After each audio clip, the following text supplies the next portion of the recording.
एक award function में जावेद अख्तर ने अमिताभ बच्चन के लिए कहा था कि जब इंसान को कामयाबी मिलती है तो इंसान की इज्जत बढ़ जाती है, लेकिन कुछ लोग ऐसे होते हैं जिन्हें जब कामयाबी मिलती है तो कामयाबी की इज्जत बढ़ जाती है। अमिताभ बच्चन एक ऐसे शख्स जिनकी कामयाबी वाकई ही पूरी दुनिया के लिए एक मिसाल है। एक ऐसे इंडियन सेलिब्रिटी, शायद पहले ऐसे सेलिब्रिटी जिन्हें पूरी दुनिया जानती है, और कई देशों में तो बॉलीवुड को अमिताभ बच्चन के नाम से जाना जाता है। 70s 80s में बॉलीवुड को वन मैन इंडस्ट्री कहा जाता था सिर्फ अमिताभ बच्चन की वजह से। इनकी जिंदगी, इनकी स्ट्रगल, इनकी हसल, इनकी हम्बलनेस से इतना कुछ सीखने को है जो किसी भी किताब से कम नहीं है। और अगर आपने इन पॉइंट्स को अपनी लाइफ में उतारा तो आप भी जरूर कह सकेंगे कि जहां हम खड़े हो जाते हैं लाइन वहीं से शुरू होती है। मेरा नाम अनुराग ऋषि है। I am a transformational speaker and a human potential trainer. और आज अमिताभ बच्चन जी के जीवन से 6 ऐसे पॉइंट्स जो किसी भी इंसान की जिंदगी में मैसिव चेंज लाने के लिए काफी है। तो सबसे पहला पॉइंट जो है वो है reject the rejection. All India radio ने जिस आवाज को ओवर मैस्कुलिन बोल के रिजेक्ट कर दिया था, अमिताभ बच्चन जी ने उसी आवाज से लोहा मनवा दिया। अमिताभ बच्चन जी ने उसी आवाज को देश की सबसे पसंदीदा आवाज बना दिया और उसी आवाज को एंग्री यंग मैन की आवाज के नाम से जाना जाने लगा। क्यों? क्योंकि उन्होंने रिजेक्शन को रिजेक्ट कर दिया। अब कुछ लोगों के लिए क्या होता है, रिजेक्शन लास्ट स्टेप हो जाता है, वो रिजेक्शन को एक्सेप्ट करके घर बैठ जाते हैं। लेकिन ये अमिताभ बच्चन जी जानते थे कि रिजेक्शन पहला स्टेप होता है। रिजेक्शन के बाद नेक्स्ट स्टेप आता है करेक्शन, और उसके बाद तीसरा स्टेप आता है एक्शन। यानी कहने का मतलब है कि गोल्स मत बदलो, स्ट्रैटेजीज बदलो, तरीके बदलो, रास्ते बदलो, लेकिन अगर आप अपने ऊपर विश्वास रखते हो और अपनी रिजेक्शन पर करेक्शन करके एक्शन लेना जानते हो तो कोई भी मंजिल दूर नहीं है। सबसे पहला पॉइंट, रिजेक्ट द रिजेक्शन। दूसरा पॉइंट, एक्सेप्ट द स्ट्रगल। जब अमिताभ बच्चन जी बॉलीवुड में आए, आज जिन्हें आप शहंशाह के नाम से जानते हैं, सुपरस्टार ऑफ द मिलेनियम के नाम से जानते हैं, एंग्री यंग मैन के नाम से जानते हैं, क्या आप जानते हैं इन्हें सबसे पहला टाइटल क्या दिया गया था? इन्हें फेल्ड न्यू कमर का टाइटल दिया गया था। 30 साल की उम्र हो गई थी और 12 मूवीज ये फ्लॉप दे चुके थे, और सिर्फ एक दो ही हिट्स मिली थी, जिसमें एक थी बॉम्बे टू गोवा, वो भी कुछ हल्की फुल्की कॉमेडी थी, और दूसरी मूवी थी आनंद, जिसमें ये साइड एक्टर के तौर पर इन्होंने रोल प्ले किया और उसका पूरा क्रेडिट राजेश खन्ना के पास जाता था। स्ट्रगल बहुत ज्यादा था, 12 फ्लॉप्स, कोई एक आधी भी नहीं। और ऐसे फ्लॉप्स के बाद लोग आज 2-3 बार कहीं से फेलियर मिलता है तो वो लोग चुपचाप अपने घर बैठ जाते हैं, अपनी मंजिल बदल लेते हैं, गोल बदल लेते हैं। लेकिन अमिताभ बच्चन डटे रहे, कन्विक्शन के साथ, पूरी एबिलिटी के साथ, पूरी स्ट्रेंथ के साथ, और उन्होंने अपने काम को बढ़ाए रखा। उन्हें एक मूवी मिली 73 में, जंजीर। जंजीर ने अमिताभ बच्चन की सक्सेस को अमिताभ के साथ बांध दिया। और जब इंसान अपने स्ट्रगल को एंजॉय करने लगता है, जब इंसान अपने स्ट्रगल से हार नहीं मानता, तो कामयाबी उसके कदम चूमती ही चूमती है। 73 में अमिताभ बच्चन ने स्टारडम को एंजॉय करना शुरू कर दिया, और 75-76 आते आते सुपर स्टारडम को उन्होंने अचीव करना शुरू कर दिया। क्यों? क्योंकि उन्होंने अपनी स्ट्रगल को एक्सेप्ट किया। जो इंसान अपनी स्ट्रगल को एक्सेप्ट करता है, इस दौर को स्वीकारता है। मैंने कुछ वीडियोस बनाए थे फेलियर पर, कि फेलियर जिंदगी में क्यों जरूरी है। फेलियर हमें बहुत कुछ सिखाता है जी, और आपने भी जिंदगी में कभी ना कभी, अगर आप सक्सेस की जर्नी पे हैं, तो फेलियर जरूर देखा होगा। और साथ में इन वीडियोस को भी जरूर देखना कि फेलियर से हमें क्या क्या मिलता है। अमिताभ बच्चन जी एक बहुत खूबसूरत बात बोलते हैं कि एक इंसान की सबसे बड़ी मिस्टेक, सबसे बड़ी गलती जानते हैं क्या है? कि वो ये समझ कर बैठ जाता है कि उसकी जिंदगी में फेलियर कभी नहीं आएगा। फेलियर आएगा ही आएगा, वो जिंदगी का एक पार्ट है, वो आगे बढ़ते रहने का एक पार्ट है। और कुछ ऐसा ही हुआ अमिताभ बच्चन जी के साथ। 1995 में उन्होंने एक कंपनी फॉर्म की जिसका नाम था Amitabh Bachchan corporation limited, ABCL. और उस एबीसीएल में उन्होंने डिसाइड किया कि वो कुछ इवेंट्स मैनेज करेंगे, कुछ फिल्मों को प्रोड्यूस करेंगे। 1996 में मिस वर्ल्ड का जो टाइटल था, वो उसका सारा जो इवेंट था वो मैनेज कर रही थी एबीसीएल। अब कुछ ऐसी मिसमैनेजमेंट हुई, कुछ ऐसी प्लानिंग की कमी रही कि वो इवेंट में एबीसीएल को लगभग $3 मिलियन, उस समय $3 मिलियन एक बहुत बड़ा अमाउंट था, आज भी है लेकिन उस समय तो बहुत ही बड़ा अमाउंट था। $3 मिलियन का लॉस एबीसीएल को हुआ। और कुछ ही समय बीतने के साथ ही एबीसीएल अपने एम्प्लॉयज की सैलरीज नहीं दे पा रही थी, कंपनी को बैंकरप्सी फाइल करनी पड़ी, दिवालिया घोषित करना पड़ा कंपनी को। और अमिताभ बच्चन जी के साथ सिचुएशन ऐसी हो गई, फेलियर कभी भी किसी इंसान को, इतना बड़ा फेलियर तोड़ने के लिए काफी होता है। अमिताभ बच्चन जी के साथ सिचुएशन ऐसी हो गई कि उनकी सारी गाड़ियां बिक गई, उनका सब कुछ बिक गया, उनका अपना घर तक गिरवी रखना पड़ा इन्वेस्टर्स का पैसा चुकाने के लिए। लेकिन अमिताभ यहां पर बहुत खूबसूरत वो बात बोलते हैं, और यहां से हमारा थर्ड पॉइंट निकल करके आता है कि एम्ब्रेस द फेलियर। जो फेलियर आपको आपकी जिंदगी में सामने आता है, उससे जो इंसान गले लगा लेता है, जो उस फेलियर से भागता नहीं, जो अपनी जिंदगी की जंग को छोड़कर वहां से नहीं भागता, वो एक दिन शहंशाहों का शहंशाह जरूर बन जाता है। अमिताभ बच्चन जी ने उस फेलियर को गले लगाया और अपना काम स्टार्ट किया, अपना काम करना रोका नहीं। और नेक्स्ट पॉइंट जो यहां से निकल करके आता है वो है move forward and re invent your self. Amitabh ji कहते हैं कि मैं आगे बढ़ता, मैं रुका नहीं। उसके बाद मैंने ये अपने सिर पर हाथ रखकर बैठ नहीं गया कि बैंकरप्सी हो गई है, पूरी दुनिया बोल रही है कि अमिताभ बच्चन के पास कंपनी खत्म हो गई है, सब कुछ चला गया है। उन्होंने अपनी जिंदगी को और आगे बढ़ाया और मूव फॉरवर्ड और अपने आप को री इन्वेंट किया। और यहां पर वो एक एग्जाम्पल देते हैं अपने पिताजी का। वो कहते हैं कि जहां पर हम रहते थे, उनके पिताजी वहां सुबह मॉर्निंग वॉक के लिए जाते थे। आर्टिस्ट थे, बहुत बड़े कवि थे हरिवंश राय बच्चन। तो वो जब घूमने के लिए जाते थे जिस जगह पर, वहां पर रॉक्स थी, चट्टाने, पहाड़ हुआ करते थे छोटे छोटे। तो वो उन रॉक्स में से कुछ पत्थर घर उठा लाया करते थे और वो घर आकर के बताते थे, क्योंकि आर्टिस्ट इंसान बहुत क्रिएटिव होता है। वो उन पत्थरों में देखते थे, किसी पत्थर में उन्हें चिड़िया दिखती थी, किसी में उन्हें इंसान का चेहरा दिखता था। तो वो पत्थर घर ला करके दिखाते थे कि देखो इसमें कितना सुंदर स्कल्पचर दिख रहा है। और ऐसे ही एक दिन वो सुबह शहर से वापस आए और अमिताभ बच्चन जी कहते हैं कि उन्होंने मुझे उठाया। और जब उन्होंने मुझे उठाया तो उठा करके बोलते हैं कि बाहर मेरे साथ जरा बाहर आओ। और मैं एक पत्थर लेकर के आया हूं, उसे उठा करके घर के अंदर लेकर के आना है। तो अमिताभ जी ने सोचा आज पिताजी कुछ बड़ा पत्थर ले आए हैं। तो वो फादर के साथ बाहर जाते हैं तो देखते हैं इतनी बड़ी चट्टान वहां पर पड़ी थी। तो उन्होंने कहा कि ये उठाना तो मेरे लिए पॉसिबल नहीं है, लेकिन फिर भी मैं कोशिश करता हूं। उन्होंने उठाने की कोशिश की तो वो चट्टान उठी नहीं। फिर उन्होंने कुछ लोगों को बुलाया, 5-7-10 लोगों को बुलाया गया और वो बहुत बड़ा पत्थर उठा करके घर के अंदर लाया गया।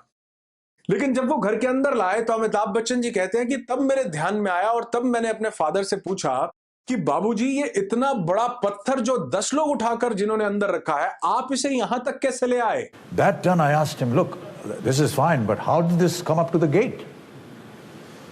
So he said, you know, I went for my walk. I saw this huge rock. I saw this shape in it, and I liked it. I wanted to move it. So every day I go, I move it 1 inch, and I come back. In 3 months, it's landed up at the gate. Fantastic. So really, it's a great example that, you know, if you just keep pushing something every day, it may look small, but I think the important thing is that you're moving forward. तो उनके father ने एक बहुत सुंदर बात बोली कि जब इस पत्थर को देखा था, सैर करने जाता था, रोज इंच दर इंच थोड़ा थोड़ा इस पत्थर को खिसकाता रहता था और आज 3 महीने के अंदर ये हमारे दरवाजे पर है। यहां से उन्होंने एक बहुत बड़ा लेसन लिया कि जिंदगी में अगर एक इंसान तेज रफ्तार से न सही लेकिन आगे ही बढ़ता रहे तो एक दिन वो किसी भी मंजिल तक पहुंच जाता है। स्मॉल स्टेप्स ही सही, बेबी स्टेप्स ही सही, लेकिन अगर आप आगे बढ़ते रहो, इफ यू मूव फॉरवर्ड, तो एक इंसान अपने आप को री इन्वेंट कर लेता है और आगे पहुंच जाता है। और यही मूव फॉरवर्ड अमिताभ बच्चन जी के जिंदगी में आया जब उन्होंने अपनी जिंदगी को एक नया टर्न आउट दिया, जब उन्होंने बैंकरप्सी फाइल की, जब सिचुएशंस बहुत खराब थी। तो उनके पास एक ऑफर आया टीवी शो का कि टीवी शो को आप एक्सेप्ट कर लीजिए और ये शो कीजिए। और जब ये बात उनके नियर एंड डियर्स को पता चली, उनके फैमिली मेंबर्स को पता चली, तो उन्होंने कहा कि ये टीवी शो के लिए आप नहीं बने हैं, ये तो अपना कद छोटा करने जैसा होगा। अपने इतने बड़े इमेज को बड़े पर्दे से आप छोटे 20 इंच के टीवी पर आ जाएंगे। उन दिनों टीवी भी 20 इंच के हुआ करते थे, तो आप 20 इंच के टेलीविजन पर आ जाएंगे। लेकिन अमिताभ बच्चन बोलते हैं कि सीज द अपॉर्चुनिटी। और यही हमारा नेक्स्ट पॉइंट है, सीज द अपॉर्चुनिटी। उन्होंने कहा कि जब अपॉर्चुनिटी आपका दरवाजा खटखटाती है तो उसे सीज कर लेना चाहिए, बिना ये देखे कि अपॉर्चुनिटी छोटी है या बड़ी है। बहुत से लोग इसी वजह से अपनी जिंदगी में आगे नहीं बढ़ पाते, क्योंकि वो सोचते हैं ये काम छोटा है, ये अपॉर्चुनिटी छोटी है, इस चीज को मैं गले नहीं लगाऊंगा। लेकिन अमिताभ बच्चन ने कहा कि अगर हम आगे बढ़ते रहेंगे तो जिंदगी में अपॉर्चुनिटीज मिलती हैं, और उन अपॉर्चुनिटीज को अगर टाइम पर सीज कर दिया जाए, एक्सेप्ट कर दिया जाए, गले लगा लिया जाए, तो वही अपॉर्चुनिटी एक इंसान को शहंशाह बनाने के लिए काफी होती है। और उस शो का नाम था कौन बनेगा करोड़पति। अमिताभ बच्चन ने उस शो को एक्सेप्ट किया, बड़े पर्दे से छोटे पर्दे पर आने का निर्णय लिया, और एक दिन यही कौन बनेगा करोड़पति दुनिया का सबसे सक्सेसफुल टीवी शो बन चुका था। और आज हम और आप कितने सालों से शो को विटनेस कर रहे हैं। तो यहां से नेक्स्ट पॉइंट जो समझने वाला है वो है सीज द अपॉर्चुनिटी। जब भी जिंदगी में मौका मिले, क्योंकि अपॉर्चुनिटी बार बार नहीं मिलेगी, जिंदगी बार बार मौके नहीं देती है, और जिंदगी पहले जब जब इंसान फेलियर से गुजर रहा होता है, बुरे दौर से गुजर रहा होता है, तो जिंदगी छोटे मौके देती है। ये जो यूनिवर्स है ये छोटे छोटे मौके देता है,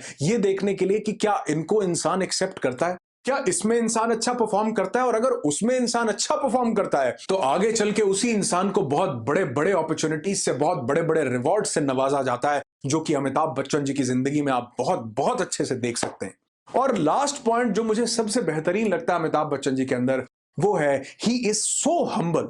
और अगर कामयाबी चाहिए तो हम्बल होना पड़ेगा, डाउन टू अर्थ होना पड़ेगा। शायद इसीलिए किसी ने बिल्कुल ठीक कहा है कि जो जो वृक्ष जिस पर बहुत ज्यादा फल लग जाते हैं, वो फल लगने के कारण, उनसे लद जाने के कारण थोड़ा झुक जाता है। और यही एक कामयाब, एक वाइज, एक सुपर सक्सेसफुल इंसान की पहचान है कि जब उसे कामयाबी मिलती है तो वो थोड़ा सा झुक जाता है। वो इतने ज्यादा हम्बल हैं कि बहुत बार लोगों ने उनको जब क्रेडिट देना चाहा कि ये मूवी आपकी सुपर हिट हो गई, बहुत बढ़िया परफॉर्म किया, तो उन्होंने कहा इसमें मेरा कैसा क्रेडिट है, ये क्रेडिट तो सलीम जावेद का, ये क्रेडिट तो मूवी बनाने वालों का, ये क्रेडिट तो मूवी के डायलॉग्स लिखने वालों का, ये क्रेडिट तो उनको दिया जाना चाहिए, मुझे नहीं, मैंने तो सिर्फ मूवी में थोड़ी सी एक्टिंग की है। यानी कहने का मतलब है कि आप उनकी हम्बलनेस देखें कि आज भी इतने ऊपर पहुंचने के बाद भी, अभी पीछे में कुछ दिन पहले एक कोई वीडियो देख रहा था, उसमें वो रिलायंस के किसी उसमें फंक्शन में गए हुए थे, और वहां पर वो पूरी दुनिया के सामने, लाखों लोगों के सामने ये बताने से इनकार नहीं कर रहे थे कि कैसे उनके स्ट्रगल टाइम में, जब उन्होंने टफ टाइम देखा, तो श्री धीरू भाई अंबानी जी ने कैसे उनकी हेल्प की, कैसे उनको पैसे ऑफर किए, और उन्होंने वो पैसे नहीं लेकर के और अपनी जिंदगी को आगे बढ़ाया। तो ये इतनी छोटी छोटी चीजें भी जो इंसान, आज लोग जब कामयाबी की तरफ बढ़ते हैं तो वो अपनी इन चीजों को छुपाना चाहते हैं, दबाना चाहते हैं, किसी दूसरे को नहीं बताना चाहते, और वो बिल्कुल खुले तरीके से ये बताते हैं कि कैसे उनके पास काम नहीं था और उन्होंने काम के लिए धर्मेंद्र को सिफारिश की कि मुझे क्या शोले में थोड़ा सा काम मिल जाएगा, क्या मुझे शोले में रोल करने को मिल जाएगा। और ये बात धर्मेंद्र ने कभी नहीं बताई, ये बात खुद अमिताभ बच्चन जी बताते हैं, और ये दर्शाता है, आप इस वीडियो में देख सकते हैं। सलीम जावेद साहब ने उनको फिल्म दिखाई, और उसके देखने के बाद फिर ये उन्होंने सोचा मैं निर्णय लेता हूँ। बीच में जब मुझे लगा कि शायद इसमें नौकरी मिले ना मिले, मैं धर्म जी के पास भी गया, उनके घर गया, मैंने कहा कि मेरी बड़ी इच्छा है इस फिल्म में काम करने की, अगर आप थोड़ी सी मेरी भी सिफारिश कर देंगे तो अच्छा होगा। तो ये मिलजुल करके इसी तरह काम मिल गया रमेश जी के।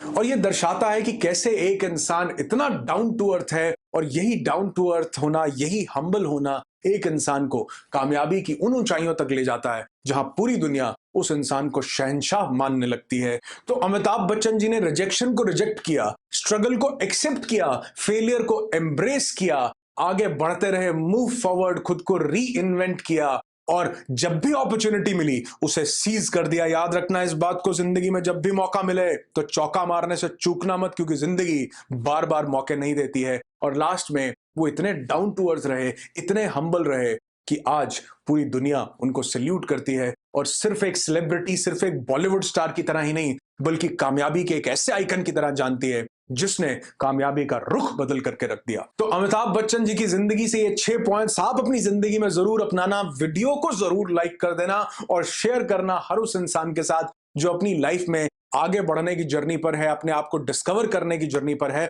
और हाँ, अगर आप अपनी जिंदगी को री इन्वेंट करना चाहते हैं, अपनी लाइफ के पैराडाइम्स को चेंज करना चाहते हैं, तो आइए इस वर्कशॉप में री इन्वेंट योरसेल्फ, एक फुल डे का वर्कशॉप जहां पर एक पूरा दिन मैं स्पेंड करता हूं आपके साथ, आपकी लाइफ के हर एस्पेक्ट को, आपके पैराडाइम को, आपकी मेंटल एबिलिटीज को री इन्वेंट करने के लिए बहुत छोटे से इन्वेस्टमेंट में बहुत बढ़िया वैल्यू एडिशन आपको इस वर्कशॉप में मिलता है। इस बोर्ड लाइन नंबर पे कॉल करके पता कीजिए कि आपके सिटी में ये कब हो रहा है और क्या आपको इसकी टिकट्स मिल सकती हैं, और आपकी जिंदगी खुशियों से भरी हो, यही दुआ करता हूं। I wish you lots and lots of peace, tons of happiness and bundles of success in your life.